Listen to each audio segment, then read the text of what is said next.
నా పేరు బిఆర్ శంకర్. నేను నిర్మల్ కొయ్య బొమ్మ సంఘంలో మేనేజర్గా పనిచేస్తున్నాను. నిర్మల్ కొయ్య బొమ్మలు అనగానే ప్రపంచ ప్రఖ్యాతిగాంచిన విషయం అందరికీ తెలిసిందే.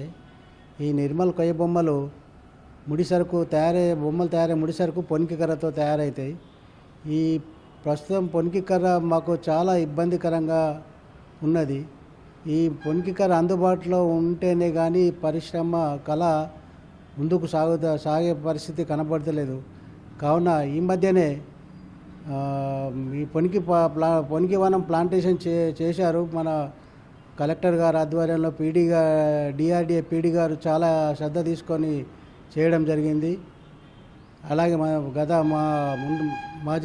గత ప్రభుత్వం మంత్రివర్యులు కూడా ఆధ్వర్యంలో జరిగింది. కానీ ప్లాంటేషన్ మేడం ప్రస్తుతానికి డిఆర్డిఏ పీడీ మేడం గారు చాలా ఇంట్రెస్ట్ తీసుకొని మాకు ఇప్పటివరకు ఎవరు చేయనటువంటి మాకు పొనికి చెట్ల అందుబాటులో రావాలని పాపం ఆమె చాలా ప్రయత్నం చేసి ప్లాంటేషన్ చేసిండ్రు. ఇక్కడ లింగాపూర్లో కానీ ఇక్కడ మహబూబ్ఘాట్లో కానీ అని చేయడం జరిగింది. అది మాకు వెసులుబాటు మంచి సౌకర్యమే. కానీ అది రావాలంటే ఇంకా 10-15 సంవత్సరాలు మాకు చెట్లు అందుబాటులో రావడం పడుతుంది. కావున పీడీ మేడం గారికి మేము ధన్యవాదాలు తెలుపుకుంటున్నాము. పోతే ఇక్కడ కొయ్య బొమ్మల అమ్మకాలు ప్రస్తుతం ఇక్కడే మాకు ఎక్కువ సేల్ అమ్మకాలు జరిగేవి. పోతే ఇప్పుడు కలెక్టర్ గారి ఆధ్వర్యంలో మొన్ననే మీటింగ్ జరిగింది.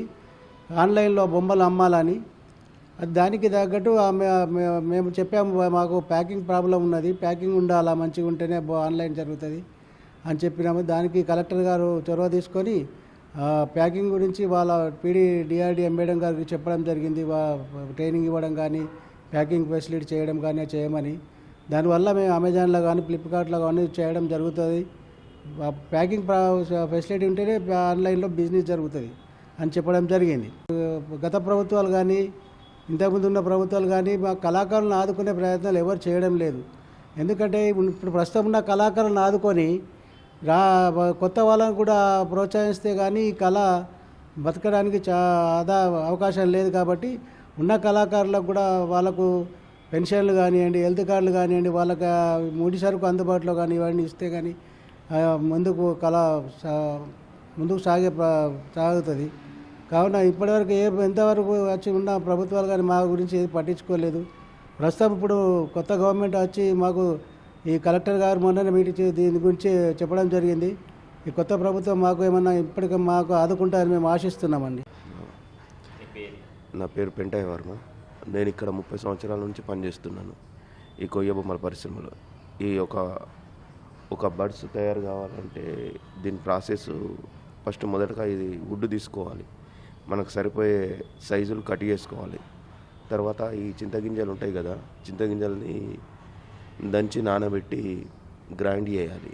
గ్రైండ్ చేసిన తర్వాత దాన్ని బాయిల్ చేయాలి. బాయిల్ చేస్తే ఒక పేస్ట్ మాదిరిగా తయారవుతుంది. ఆ పేస్టును దీని నుంచి వచ్చిన కర్ర పొడి 2 మిక్స్ చేసుకొని మనకి ఎక్కడైతే షేప్ తక్కువ ఉందో ఇట్లా షేప్ కొరకు లప్పం పెట్టాల్సి వస్తుంది.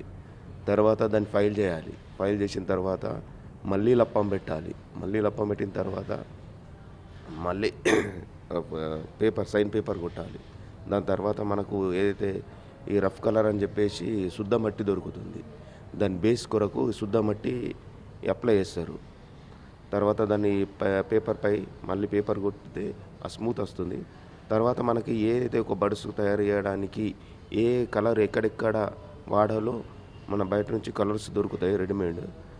ఆ కలర్ ద్వారా మనకు మొత్తం కలర్ వేసిన తర్వాత పాలిష్ చేస్తాం. పాలిష్ చేసిన తర్వాత అదొక బడ్స్ తయారవుతుంది. ఇట్లా. Mrs Richard Williams. నేను హైదరాబాద్ నుండి వచ్చాము. కేవలం ఈ కొయ్య బొమ్మలు కొనడానికి వచ్చినాము. ఎక్కడ ఈ కొయ్య బొమ్మల పరిశ్రమ ఎక్కడా లేదు, నిర్మల్లో మాత్రమే ఇక్కడ చేస్తారు.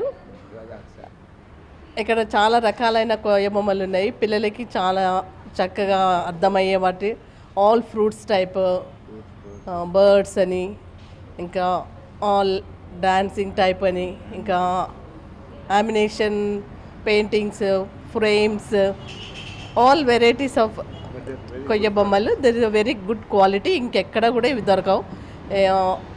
ఇక్కడ మాత్రమే నిర్మల్లో మాత్రమే ఇక్కడ ఈ పరిశ్రమ ఉంది.